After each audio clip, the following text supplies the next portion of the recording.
Hi, everyone, and welcome to another episode of Living Resilient. Today we have Dr. Giovanni Rigby, who works in the field of obstetric and gynecology in Edinburgh. Today, our conversation is going to be around menopause, and interestingly, it's a man that is going to discuss with us, which I'm going to find very interesting and I'm looking forward to. So, Dr. Giovanni, welcome to Living Resilient podcast. Thank you very much. Thanks for having me. It's a pleasure to be here. Thank you for driving all the way down this hot Sunday afternoon. So, could you tell us a bit more about yourself? What do you do? What's your role like in the hospital? Well, as you said, I work in the field of obstetrics and gynecology. I've done this work for over 12 years now. I've worked here in Edinburgh for the last 6 years as a hospital doctor. And obstetrics and gynecology is an area of specialized medicine that essentially has a small area of overlap, but it's separate and apart from each other. The obstetric part of things involves pregnancy, birth, and the care of the woman after birth. And the gynecology part of it involves reproductive health or any pathologies or conditions that have to do with the reproductive organs of a female. So my day-to-day practice can range from managing obstetric issues or gynecology issues. There's no routine to it, which keeps it exciting, as a matter of fact. I attend clinic sessions from day to day. There are moments when I may be on call managing the labor ward, or other days covering the gynecology wards or acute gynecology services. And most interesting for me is my role in theaters. I love operating, and that's a big part of what I do as well. Okay. Yeah. So that means you're the right man for the job, right man for the discussion today.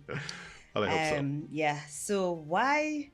I would assume that you handle lots of cases or women that come in discussing about menopause. Am I right to say that? Absolutely. Why do you think that's the case? Because I was discussing with a friend a while ago and I'm like, I can't remember our parents talking about menopause the way it is now, you know. Of course, I know internet is one of, the big factor around that. But why do you think that there's a growing awareness around menopause? I think when we look through history and the way menopause and dealing with menopause and managing menopause has evolved, has a lot to do with why we are seeing a lot of women presenting today in comparison to years gone by. There are other more factors, more important factors, I think, that plays a major role. When you look at the workforce, for example, you have a larger workforce now that have women over 50 who obviously will be dealing with menopause. And because of this demographic, I think part of it forces us to now pay attention to it a bit more. The other thing is we're having more conversations as a culture and a society now about menopause, whereas you find in the past certainly when I was growing up with my parents, it was a thing in our culture not to be talked about very much. And a lot of cultures still exist that way, unfortunately. It is often treated as taboo. And some women, some cultures are very much sensitive when discussing anything regarding menopause. You don't hear about it. It's regarded as something not to talk about.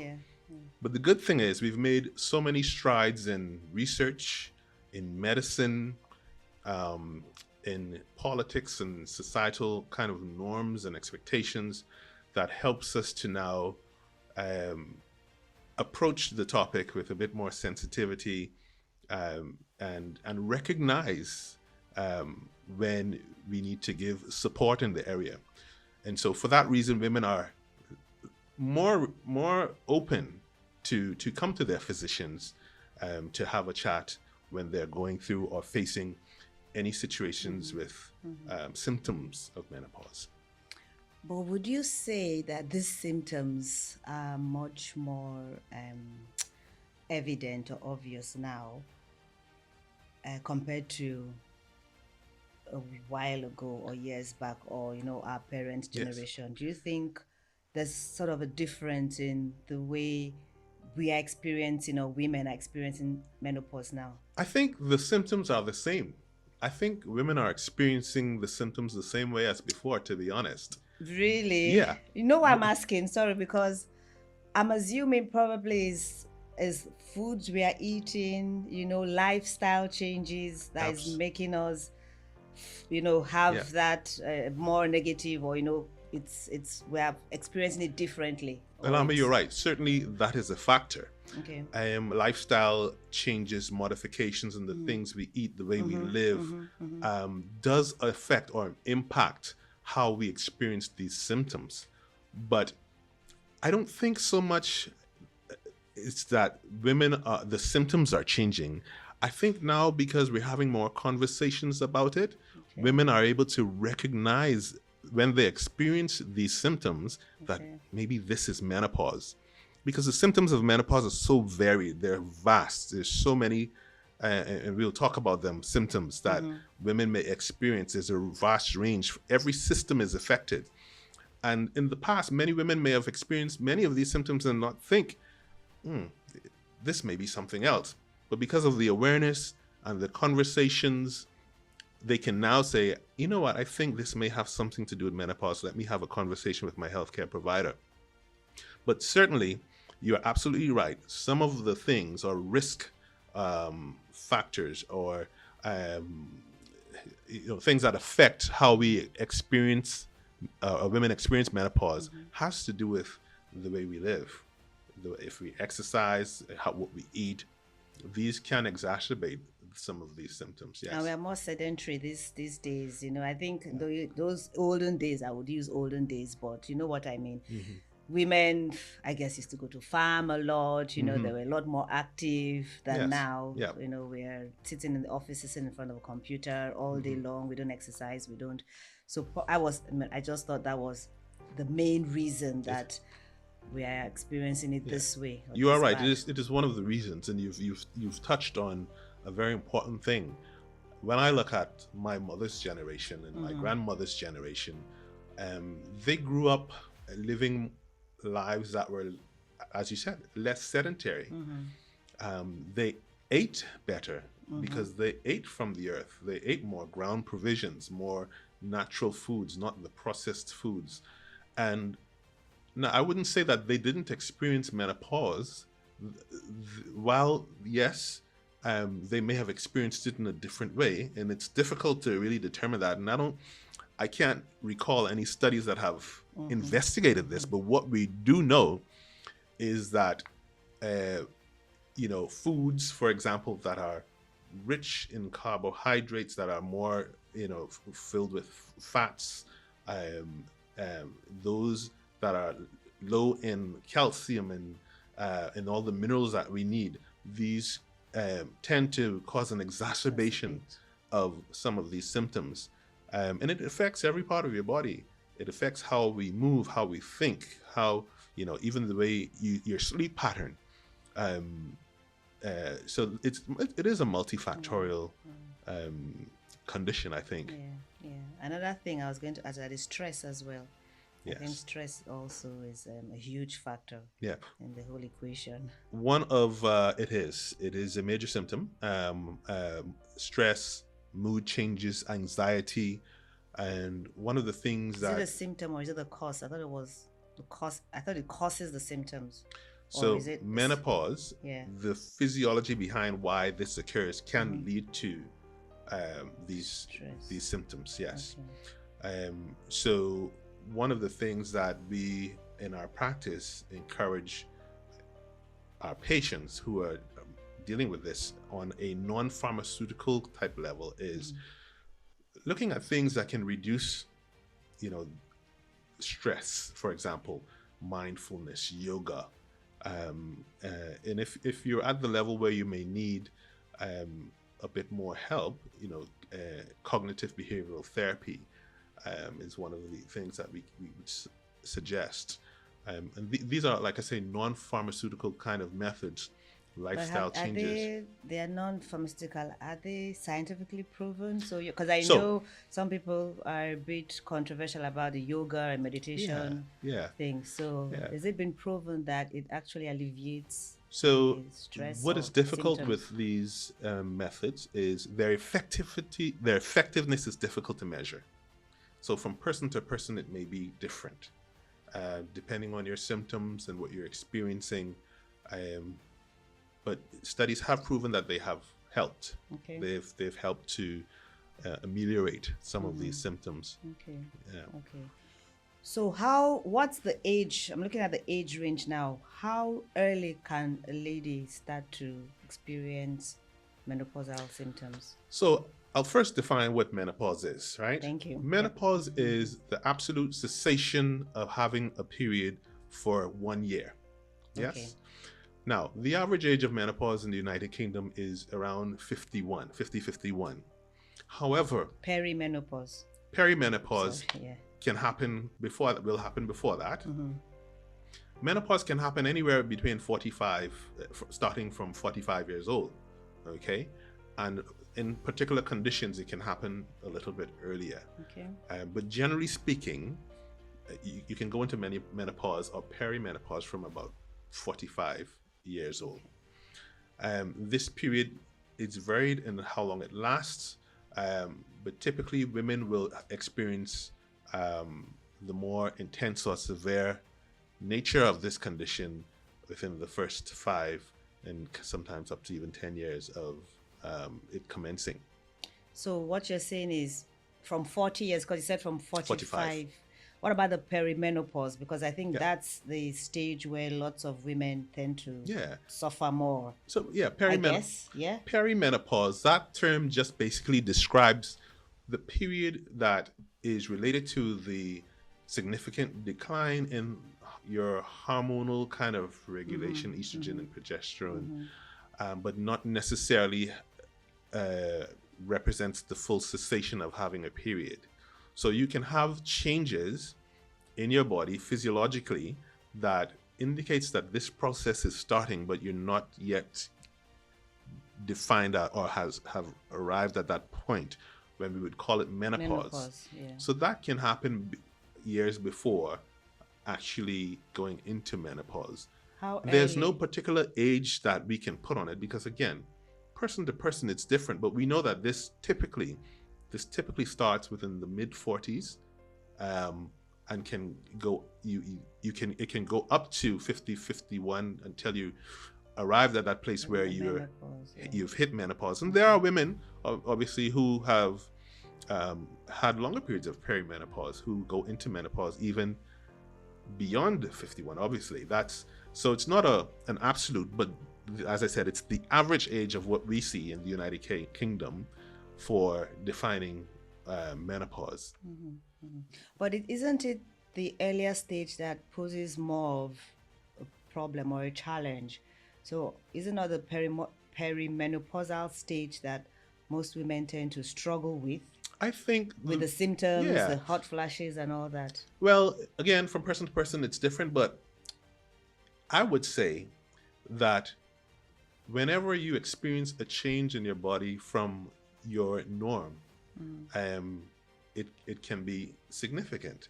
So if you're experiencing changes in the perimenopausal phase, you're not used to these symptoms. You've not lived with them before. So most women, when they recognize that something is happening, it will be a kind of a dramatic introduction to a new condition. And especially if you're not prepared for it, or if your mind is not understanding that this is something that I'm going to go through at some point.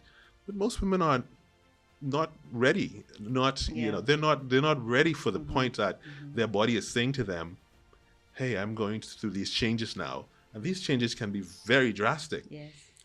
But again, it doesn't happen with everyone. From person to person, they will experience symptoms differently.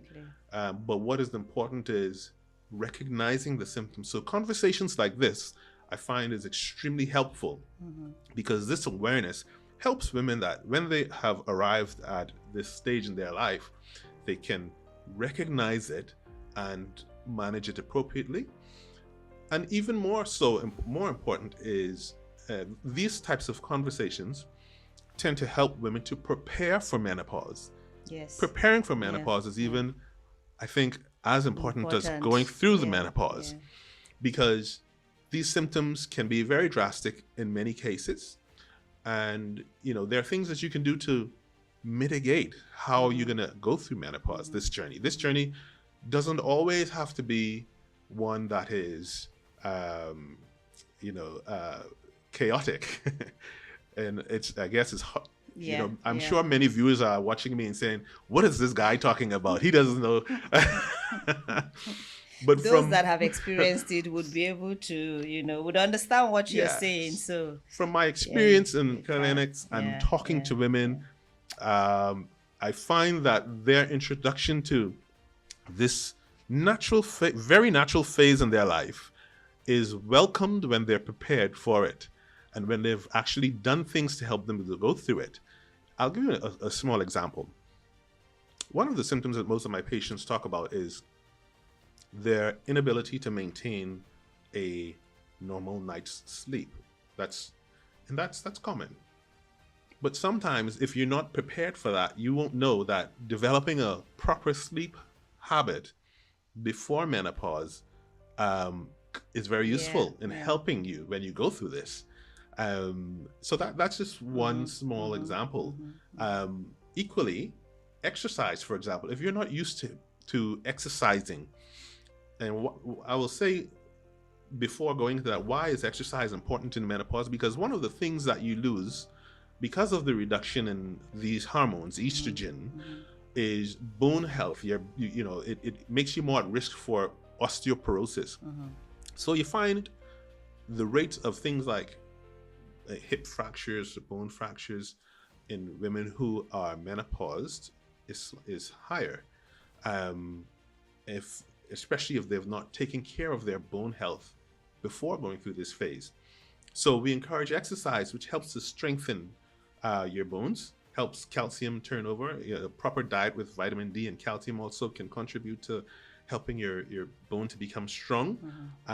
So these are some of the things that you can do even before reaching this natural phase of your life to help to mitigate some of the, what we call complications of the condition. Yeah. Okay. So I've taken two things from you. So, what you're saying is that it's more important to discuss how to prepare for menopause. That discussion is equally as important. Absolutely. And you've mentioned things like sleep habits. So trying to have a good sleep habit or pattern before you get to that stage, and also Managing exercise, stress. managing. Okay. What else do you think one can prepare or do to prepare for entering that phase?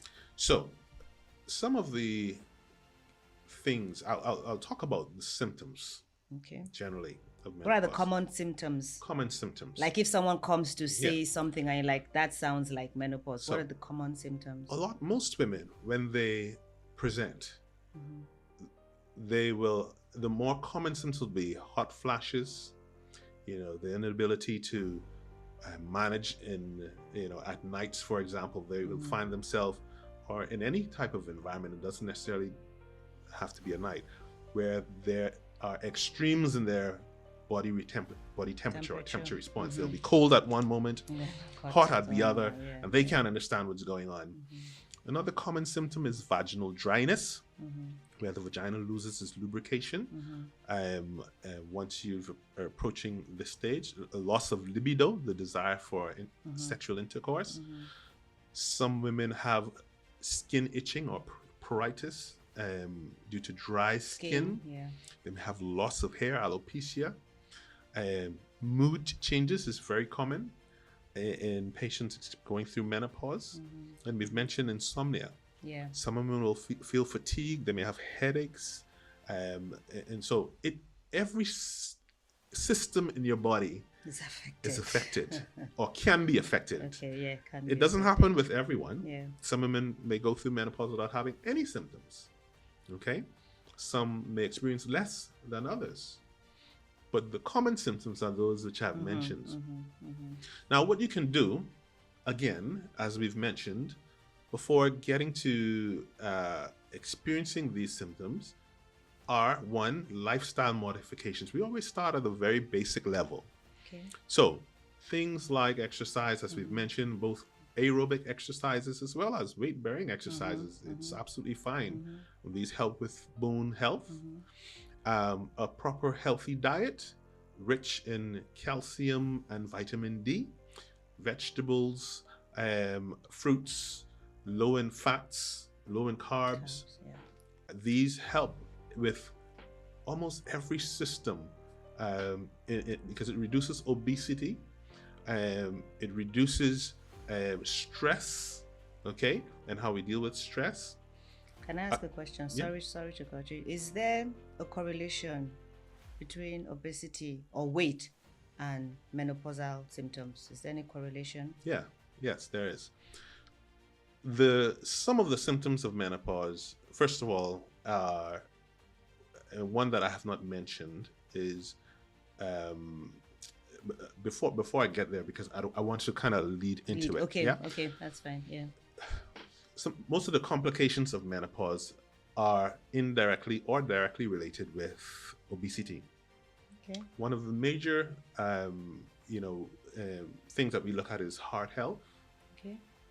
And you find poor heart health is associated with things like cardiovascular disease, high cholesterol, and what most women may not know is when you go through menopause and you lose these hormones, your cardiovascular health can be affected, okay? Yeah, yeah. And so some studies have actually shown that when we replace these hormones, we help to reduce the risk of developing certain cardiovascular disorders.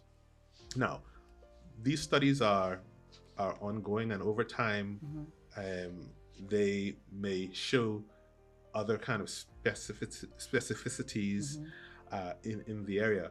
But generally speaking, we know this, okay?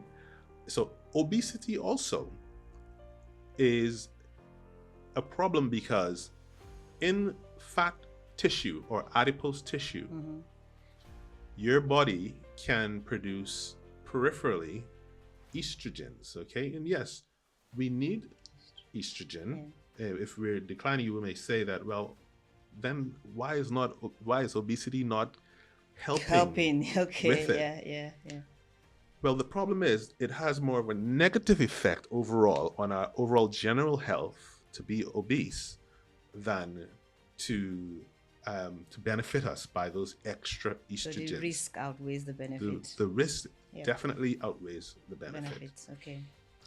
So obesity is something that we must try to avoid in menopause. When we talk about stress factor, for example, there is a correlation with obesity and stress. Cortisol in our bodies, in its physiology, is linked to obesity. Okay, and cortisol is the stress hormone. That's what we call the stress hormone.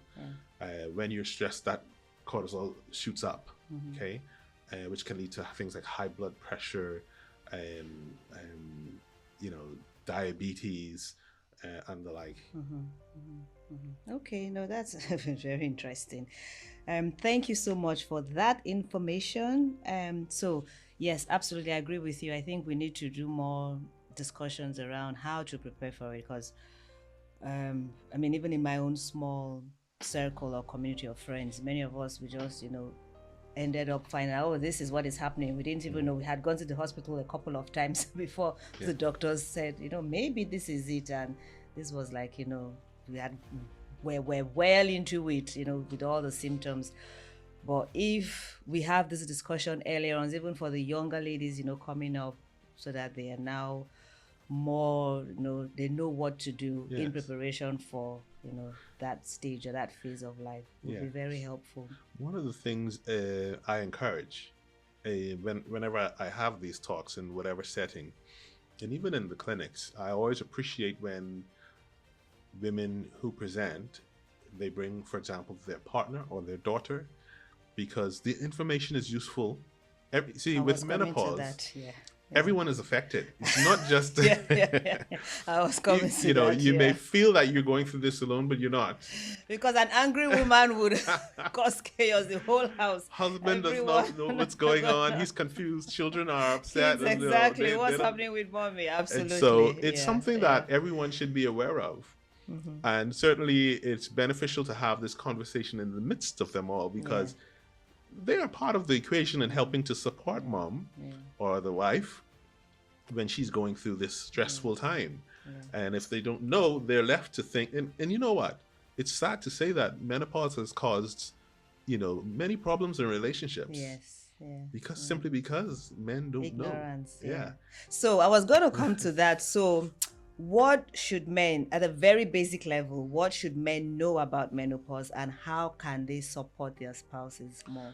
So I think men should know the basic symptoms of menopause when they're seeing, for example, a man with his partner. She is sometimes maybe a little out of character. She's a bit more moody.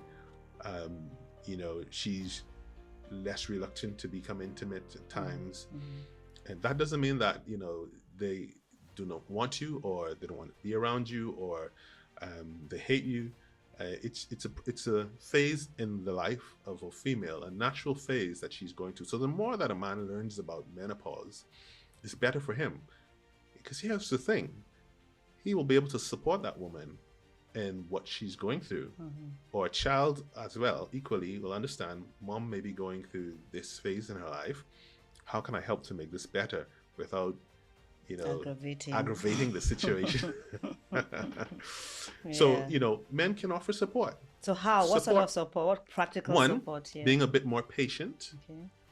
Two, simple things, at night when you're lying in bed, instead of using the large duvet that you've used, maybe change up the sheets, maybe use a lighter sheet. Help to take that lady out for walks, right, to relieve some of the stress. Maybe take up some of her normal kind of routine, or the things that she does, the extracurricular things that she doesn't necessarily have to do, but she does to keep everybody happy. If that's the case, you can do those things. So it's just knowing to help to relieve when mom is going through these phases, the things that I can do to help relieve the stress, to relieve her from these issues.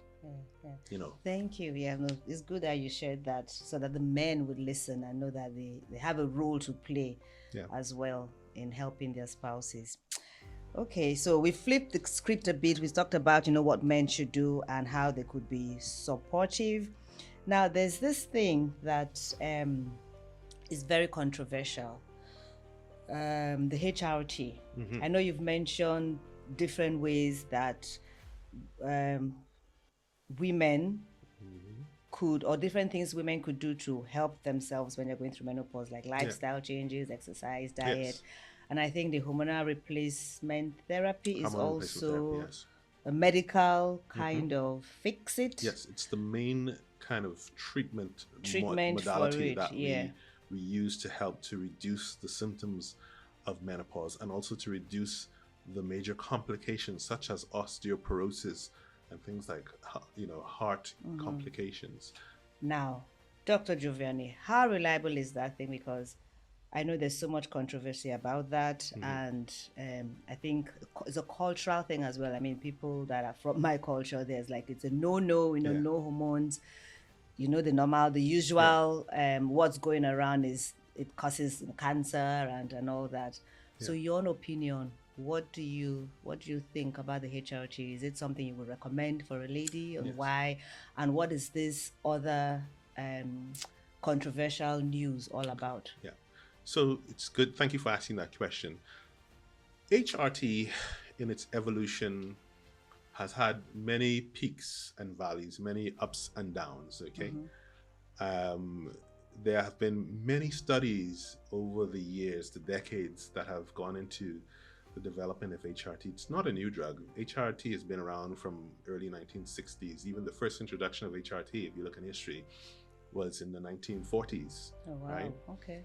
But because of so many changes in outcomes in Mm-hmm. research, Mm-hmm. and I would say, mm, I would dare to say that some of the research has not been handled very well, and this has led to a major decline over the years in the use of HRT. In the 1990s, for example, there was a major decline after some studies have shown its linkage to breast cancer, for Mm-hmm. example, Mm-hmm. and that study was discontinued. Okay, there were two arms to the study, one with both estrogen and progesterone, and the other with just progesterone. But once the studies found that, I think it was done on rats, there was some um, linkage in terms of outcomes towards breast Yeah. cancer. Yeah. This was discontinued. Now, later we realized, after reviewing those studies, that there were many things that wasn't taken into account. There are many confounding factors that were Mm-hmm. involved. We didn't look at the specific types of HRT that were being used, and the dosage of the HRT that were being used. Also, another factor was the length of time the HRT was being used. Okay. And all of these things, in retrospect, has helped to contribute to these outcomes. What we do know now, in more developed meta-analysis studies, is that HRT is safe to use in women. The news surrounding cancer in any medication that is developed Mm. and that we as physicians have to be prescribed to patients, we must say to them, in order for you to make an informed consent, these are either the side effects or some of the risk involved Yeah. in the medication. Yeah. Yeah. In the case of HRT, because of these peaks and valleys, like I said, in the 90s, there was this major decline because of this study. And prior to that, even in the late 60s, there was a similar kind of thing Mm-hmm. uh, uh, as a result of poor study outcomes that caused major decline. And so already there was a negative attitude Yep. about Yep. HRT, Yep. which Yep. has lingered. Yeah. And I think Exactly. now we're just catching up to it, to bringing the public a bit more aware now that it is in fact safe. People are understanding the numbers. And let me put this in perspective. Mm-hmm. The recent studies show that 5 out of 1,000 women may develop cancer, breast cancer, over a 5-year period. Now, in medicine, that's not common. That's an uncommon number. Okay, 5 out of 1,000. But if you look at paracetamol, most people take paracetamol every day. Mm-hmm.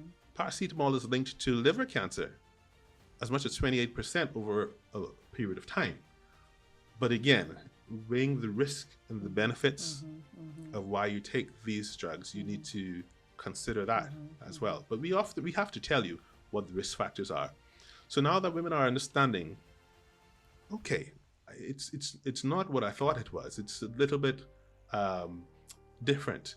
And again, we know a bit more now. We know that there are certain types of HRT that will make you more likely to develop things like breast cancer. Okay. And so the guidelines actually suggest to us that we should aim for, one, the lowest, most effective dose to Okay. control your symptoms. Okay. Aim for the method that is least um, risky in causing this. So things like transdermal estrogen, Okay. going through the skin, Okay. are known to be lower Low risk. in terms of its risk for things Okay. like venous thromboembolisms, for example, cancers. We also know more about the patients who are more likely to develop or have a background to develop breast cancers if we were to prescribe them HRT. So these patients, we tend to say, you know what, if you have, for example, a personal history or a strong family history of breast cancer, you Okay. should stay away from it. Okay. We should not take that risk on. So studies have been very well developed nowadays that have given us quite a bit of information to be comfortable enough to safely prescribe the medication at the lowest risk. Okay. Okay. That's very, very helpful, very insightful because, yeah, I know I've heard some podcasts, I've read some documents, and I know there's so much going on about HRT. Even with my friends, I discuss it, and it always has a bad vibe. Yeah. But thank you for clarifying that. And that figure that I mentioned to you is an NHS study, the 5 and 1,000. And various studies may show various things, but the NHS, for example, will look at the largest studies that have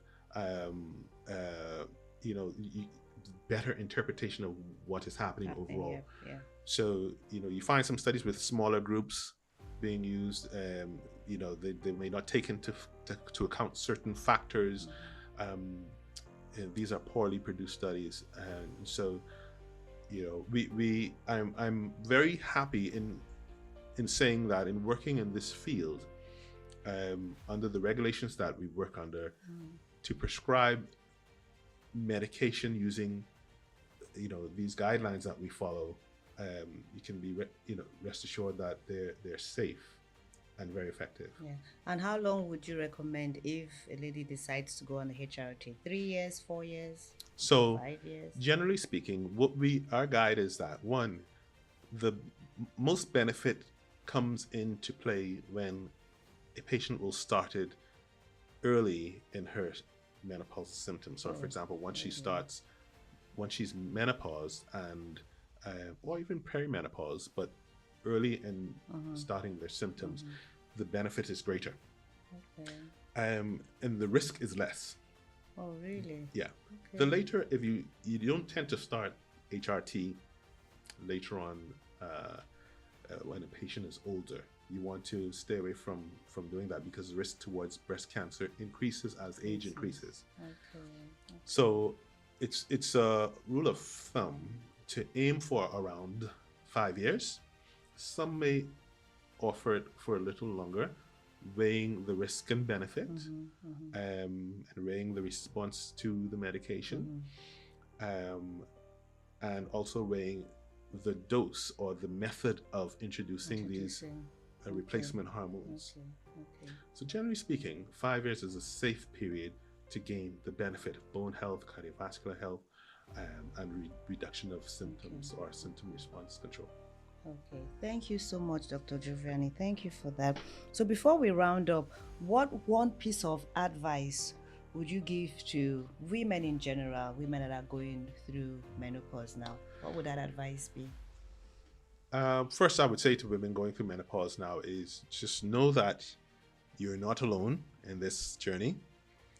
Whenever symptoms are seeming to be out of control or troublesome, you should seek the advice of your healthcare professional to understand the options that you have and to ensure that what you're dealing with is in fact menopause. But if you are dealing with menopause, there is help. The journey shouldn't be one that is troublesome, that is one that is catastrophic, because there is help. I would encourage women to know the signs and symptoms of menopause.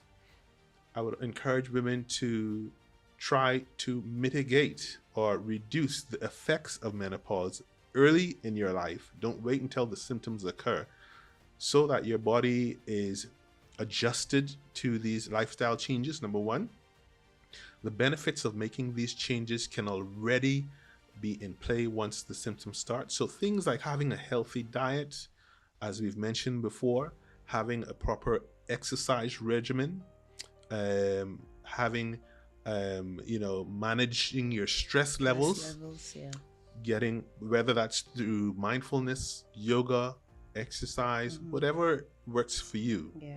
The other thing is So we mentioned diet, exercise, Going on mindfulness. nature walks. Yeah, you go on your Yeah. walks, and just generally keeping sleep is the one that I Sleep, wanted to okay. mention, because it's Yeah. one of the common things that women present with. Mm-hmm. So having a proper sleep habit or regimen where you get sufficient amount of rest at night, these are some of the things that you can practice very early on.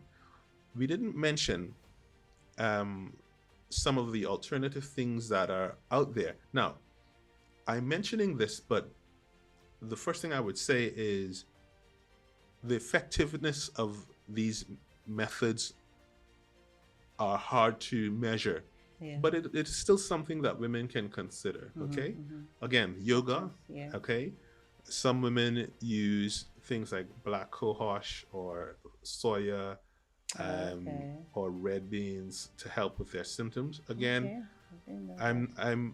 I'm not saying that these are the answers, because the mainstay of treatment is the hormonal replacement therapy, but for various reasons, whether it's because of contraindications or you simply just don't want to go down that route, Yeah. I'd say have a discussion with your healthcare provider anyway. But these are some of the things that you can look at and ask your physician about. Acupuncture, massage therapy. Yep. Yeah. Massage therapy. You know, these may help. These may help at a certain level. From person to person, the response may be different, but those options Yeah. are available. Yeah. And I think just to round up, I'll add to that is speaking up, because I think sometimes women, maybe culturally, maybe stigmatization, there's something I'm weird or something's wrong with me. They know there's something not right, Yeah. but they are not, having that conversation. Yeah. Because Yes. of fear of. It is absolutely important to speak up, because this is not a uncommon thing nowadays. No, it's not, and no, we do. I must say though, we find more women talking about it now. There are still that demographic of women who will shy away Yeah. from talking about it, whether it's because of cultural kind of norms or the way they grew up. But those barriers are slowly being broken because of the awareness and the conversations that we're having, and even from a societal standpoint that is being placed on us. Even and I think I briefly mentioned this before, in the workplace, you find more of a tolerance now. Yeah. More of an definitely. understanding and a Yeah. sensitivity, I would say, not necessarily tolerance, but a sensitivity towards women going through menopause. And it should be that way, because this is a natural process. And that is as a result of the conversations that we've been having. And also, you have more women now in the workforce over 50. Absolutely. So there's advocates, there's more advocates. And it's visible. These Yeah. symptoms are visible now. So, you shouldn't feel that you can't talk about it if, you are having issues with menopause. Yeah, We absolutely. have, there is access to help, and I would encourage everyone to take advantage of it. Thank you so much, Dr. Giovanni. Thank you for that beautiful conversation around menopause. And the reason I brought you is because we do need our health to live resilient lives. So it's a very important topic for women of all ages, really, because at some point we're all going to get there, So thank you so much. And that's it for today's episode. Remember to stay encouraged, get enlightened to become empowered. And I'll see you in the next episode. Bye. Thank you very much. Thank you Bye. for having me. Thank you. Bye. Thank you.